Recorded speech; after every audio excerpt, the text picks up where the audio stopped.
random disclaimer. I know every redesign video says something like this, but just to be clear, I mean no disrespect towards the original creators of these characters. I'm not saying I could design them better than any other person. This is just how I would personally do it if I had been presented with the character idea. I adore the X-Men, and this is just for fun, so don't take it too seriously. On that note, I have 3 X-Men characters lined up to be redesigned, and first is Jubilee. For her, I had a pretty clear idea in mind of what I wanted to do. I was planning on just redesigning her 80s and 90s look since that's definitely her most iconic design, but I also wanted to do an older look for her since she hasn't really worn the original clothes since like 1998 or so.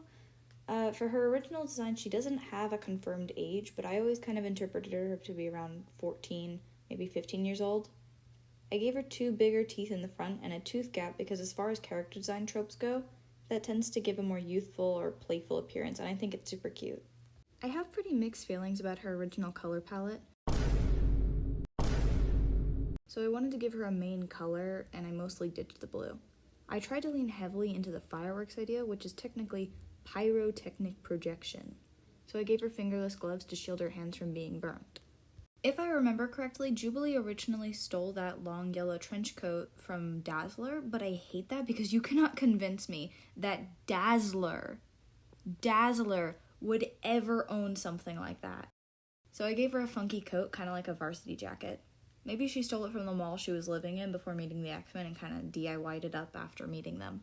She also used to have some rollerblades that Marvel has since abandoned, so I gave her some roller skates as a nod to that because it's a super cute idea and I like that for her. Her shirt has an X on it, and I made it white with some pink outline to give that look that fireworks have. Not sure that translated great. Her hair was inspired by Beta Luz's. I really love the idea of her impulsively trying to cut it off herself. And then for her older look, I made her a bit taller, and her hair is longer now but still short. I gave her a cute little firework tattoo as a reference to her powers. I wanted her to have a still colorful but much darker look, less like she is physically a firework. She's matured now but still very happy and playful. And she has an X-Men themed baby carrier for Shogo. I did make a Shogo redesign, but he's a literal baby, so there's not a lot to work with. I gave him a dragon hoodie and goggles to keep him from being flashbanged during fights. He's adopted, so I wasn't too pressed about getting him to look like his mom. Jubilee is kind of a sad character for me. She has such a cool personality during the 80s and early 90s, but I feel like the writers didn't really predict her popularity and weren't really sure what to do with her after she originally left the X-Men. She just kind of drifts around for a while and eventually winds up back on that first team. I still love her though. And here's her finished redesign. It's probably my favorite that I did. With Wolverine, I didn't have as clear of an idea of how I wanted him to look, just a couple of thoughts running around in my head, and I think you can see my indecision in the speed paint. I knew that I wanted him to have longer hair because his healing factor would make his hair grow crazy fast, and long hair Wolverine is cool. I also wanted to change his body type. Muscles are formed when the fibers are strained and they have to heal stronger than they were before. So he'd have to work out insanely fast to keep his healing factor from stopping the muscle fibers from just healing immediately. Hopefully that makes sense. I'm not a doctor, so this is just how I think his healing factor would work. So I wound up trying to go for a more stoic the vast Maui body type, where he definitely has a ton of muscle strength, but they aren't necessarily as defined as they are in the comics or movies. Past that, I don't think I changed him all that drastically.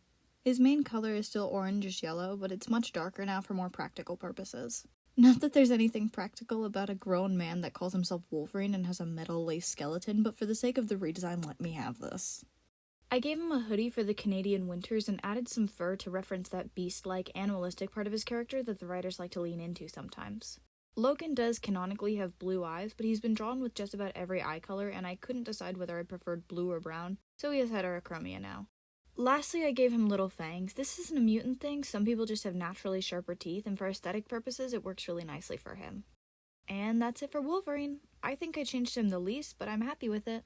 You guys have no idea how much I love Laura Kinney.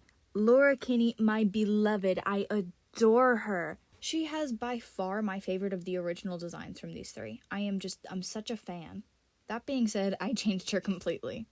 As much as I genuinely do love her darker and slender Teen Titans Raven if she was Wolverine look, nothing about her reads as a Wolverine clone, more as just someone that took over the mantle because she happens to have the claws. My main idea with this is to make her look more directly like Logan, to really get across that idea that she is a clone. I know she's sometimes referred to as his daughter, and that is kind of accepted into the canon a little, but first and foremost she was cloned off of his DNA, and is a girl because apparently XX chromosomes were less risky to mess with than XY. So she has a stockier body type, more body hair, and her skin is closer to the tone it was when she first appeared in X-Men Evolution than in most of the comics where she's ghostly pale.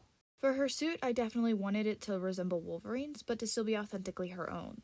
One of my favorite looks of hers was during her X-Force era. I know that the colors aren't hers specifically, but I like the sleek, more machine-like look. I think it's an interesting callback to the way she was very much trained to be a weapon.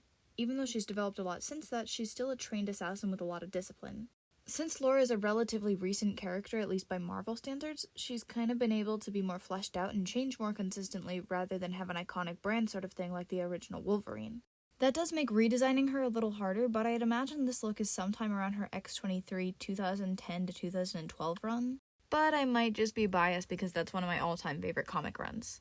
The final detail was adding the little slits to her boots, so she doesn't have to buy a new pair every time she fights with the foot claw thingy. I will admit I haven't read every Laura Kinney comic in existence, especially not more recent ones, and anyone who has might be able to pick that out, but overall I'm really satisfied with how this came out. Here's some bonus doodles I did of the redesigns, and that's it for everyone. I didn't intend for this to be a Logan and his daughters video, but that's somehow how it ended up. I really enjoyed making these, so let me know which X-Men you guys would like to see me redesign next. I have a couple ideas already, but I'd love to know what you are thinking. Thank you for watching the video, and thank you guys so much for the support on my last video. It was my first ever, and I was a little bit nervous about uploading, so I really appreciate the kind comments and the amount of likes and views that I got. That was really awesome, so thank you guys.